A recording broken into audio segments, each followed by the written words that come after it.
യെരൂശലേമിലെ മദ്യപന്മാരുടെ ഗർഭിഷ്ഠ കിരീടത്തിനും മതോന്മത്തരുടെ സമ്പന്നമായ താഴ്വരയുടെ ശിരസിൽ അണിഞ്ഞിരിക്കുന്ന മഹത്തായ സൗന്ദര്യത്തിന്റെ വാടിക്കഴിയുന്ന പുഷ്പത്തിനും ദുരിതം. ഇതാ കർത്താവിന്റെ കരുത്തനായ യോദ്ധാവ്. കന്മഴക്കാറ്റുപോലെ, നാശം വിതയ്ക്കുന്ന കൊടുങ്കാറ്റുപോലെ തൂലം തകർത്തൊഴുകുന്ന മലവെള്ളം പോലെ ഒരുവൻ. അവൻ അവരെ എഫ്രായിമിനെ നിലത്ത് ഊർക്കോടെ വലിച്ചെറിയും. മതോന്മത്തരുടെ കിരീടം നിലത്തേക്ക് ചവിട്ടും. ഫലപുഷ്ടമായ താഴ്വരയുടെ ശിരസിൽ അതിന്റെ മഹത്തായ സൗന്ദര്യത്തിന്റെ വാടിക്കൊഴിയുന്ന പുഷ്പം വേനൽക്കാലത്തിന് മുൻപ് ആദ്യം പാകമാകുന്ന അത്തിപ്പഴം പോലെയാണ്. അത് കാണുന്നവൻ ഉടനെ പറിച്ചു തിന്നുന്നു. അന്ന് സൈന്യങ്ങളുടെ കർത്താവ് മഹത്വത്തിന്റെ മകുടമായിരിക്കും. തന്റെ ജനത്തിൽ അവശേഷിക്കുന്നവർക്ക് അവിടുന്ന് സൗന്ദര്യത്തിന്റെ കിരീടമായിരിക്കും. അവിടുന്ന് ന്യായാധിപന് നീതിയുടെ ആത്മാവും നഗര കവാടത്തിങ്കിൽ നിന്ന് ശത്രുവിനെ തുരത്തുന്നവർക്ക് ശക്തിയുമായിരിക്കും. പുരോഹിതന്മാർക്കും പ്രവാചകന്മാർക്കും താക്കീത്. പുരോഹിതന്മാരും പ്രവാചകന്മാരും പോലും വീഞ്ഞു കുടിച്ച് മതിക്കുന്നു. ലഹരി പിടിച്ച് അവർ ആടി ഉലയുന്നു. വീഞ്ഞ് അവരെ വഴിതെറ്റിക്കുന്നു. അവർക്ക് ദർശനങ്ങളിൽ തെറ്റുപറ്റുന്നു. ന്യായവിധിയിൽ കാലിടറുന്നു. എല്ലാ മേശകളും ഛർദി കൊണ്ട് നിറഞ്ഞിരിക്കുന്നു. മലിനമല്ലാത്ത ഒരു സ്ഥലവുമില്ല. അവർ പറയുന്നു, ആരെയാണ് ഇവൻ പഠിപ്പിക്കുന്നത്? ആർക്കു വേണ്ടിയാണ് ഇവൻ സന്ദേശം വ്യാഖ്യാനിക്കുന്നത്? മുലകുടി മാറിയ ശിശുക്കൾക്ക് വേണ്ടിയോ? ഇത് നിയമത്തിന്റെ മേൽ നിയമമാണ്, നിയമത്തിന്മേൽ നിയമം, ചട്ടത്തിന്മേൽ ചട്ടമാണ്, ചട്ടത്തിന്മേൽ ചട്ടം. ഇവിടെ അല്പം അവിടെ അല്പം. വിക്കന്മാരുടെ അധരങ്ങൾ കൊണ്ടും അന്യഭാഷക്കാരുടെ നാവുകൊണ്ടും കർത്താവ് ഈ ജനത്തോട് സംസാരിക്കും. അവിടുന്ന് ജനത്തോട് അരുളി ചെയ്തിട്ടുണ്ട്, ഇതാണ് വിശ്രമം.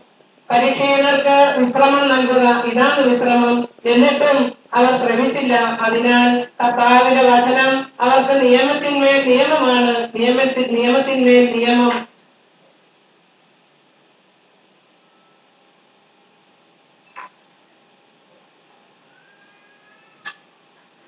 ചട്ടത്തിന്മേൽ ചട്ടമാണ്, ചട്ടത്തിന്മേൽ ചട്ടം. ഇവിടെ അല്പം അവിടെ അല്പം. അങ്ങനെ അവർ പോയി പുറകോട്ട് മറിഞ്ഞു വീണ് തകരുകയും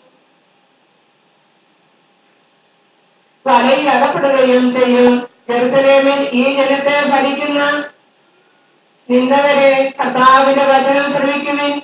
മരണവുമായി ഞങ്ങൾ ഒരു ഉടമ്പടി ഉണ്ടാക്കി, പാതാളവുമായി ഞങ്ങൾക്കൊരു കരാറുണ്ട്. മഹാമാരി പാഞ്ഞു വരുമ്പോൾ അത് ഞങ്ങളെ സ്പർശിക്കുകയില്ല. എന്തെന്നാൽ വ്യാജമാണ് ഞങ്ങളുടെ അഭയം, നുണയാണ് ഞങ്ങളുടെ സങ്കേതം എന്ന് നിങ്ങൾ പറഞ്ഞു. അതിനാൽ ദൈവമായ കർത്താവ് അരുളി ചെയ്യുന്നു, ഇതാ ഞാൻ സിയോനിൽ ഒരു കല്ല്, ശോധന ചെയ്ത കല്ല് അടിസ്ഥാനമായി ഇടുന്നു. വിലയിറ്റ മൂലക്കല്ല് ഉറപ്പുള്ള അടിസ്ഥാനമായി ഇട്ടിരിക്കുന്നു. വിശ്വസിക്കുന്നവൻ ചഞ്ചലചിത്തനാവുകയില്ല. ഞാൻ നീതിയെ അളവ് ചരടും ധർമ്മനിഷ്ഠയെ തൂക്കുകട്ടയുമാക്കും. കന്മഴ വ്യാജത്തിന്റെ അഭയസങ്കേതത്തെ തൂക്കടിയും. പ്രവാഹങ്ങൾ അഭയകേന്ദ്രത്തെ മുക്കിക്കളയും. മരണവുമായുള്ള നിങ്ങളുടെ ഉടമ്പടി അസാധുവാക്കും. പാതാളവുമായുള്ള കരാർ നിലനിൽക്കുകയില്ല. അപ്രതിരോധ്യമായ മഹാമാരിയുടെ കാലത്ത് നീ അതിനാൽ തകർക്കപ്പെടും. അത് കടന്നു പോകുമ്പോൾ നിന്നെ ഗ്രസിക്കും. പ്രഭാതം തോറും അത് ആഞ്ഞടിക്കും. പകലും രാത്രിയും അതുണ്ടാകും. അതിന്റെ വാർത്ത കേൾക്കുന്നത് തന്നെ വയ്യാത്ത വിധം കിടക്ക നീളം കുറഞ്ഞതും പുതയ്ക്കാനാവാത്ത വിധം പുതപ്പ് വീതിയില്ലാത്തതുമാണ്.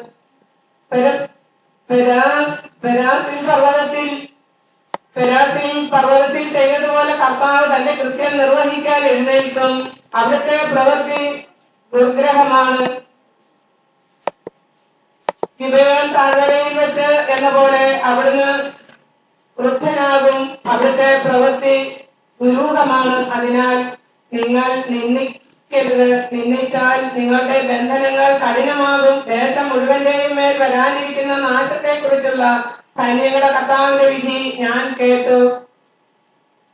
എന്റെ സ്വരത്തിൽ എന്റെ സ്വരത്തിന് ചെവി തരുവിൻ, ശ്രദ്ധാപൂർവം എന്റെ വാക്ക് കേൾക്കുവിൻ. വിതയ്ക്കാൻ ഉഴുന്നവൻ എപ്പോഴും ഉഴുതുകൊണ്ടിരിക്കുമോ? അവൻ എപ്പോഴും നിലം ഇളക്കി കട്ടയുടച്ചുകൊണ്ടിരിക്കുമോ?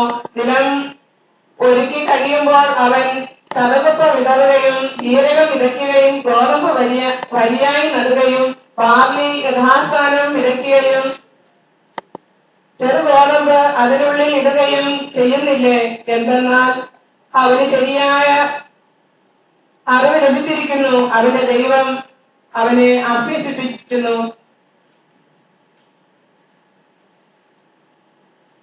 ചതകുപ്പമരിക്കാൻ മെതിവണ്ടി ഉപയോഗിക്കുകയോ ജീരകത്തിന്റെ പുറത്ത് വണ്ടിച്ചക്രം ഉരുട്ടുകയോ ചെയ്യുന്നില്ല. ചതകുപ്പയും ജീരകവും വടികൊണ്ട് പൊടിക്കുന്നു. ധാന്യം മെതിക്കുമ്പോൾ അത് ചതച്ച് കളയുമോ? ആരും തുടർച്ചയായി മെതിച്ചുകൊണ്ടിരിക്കുന്നില്ല.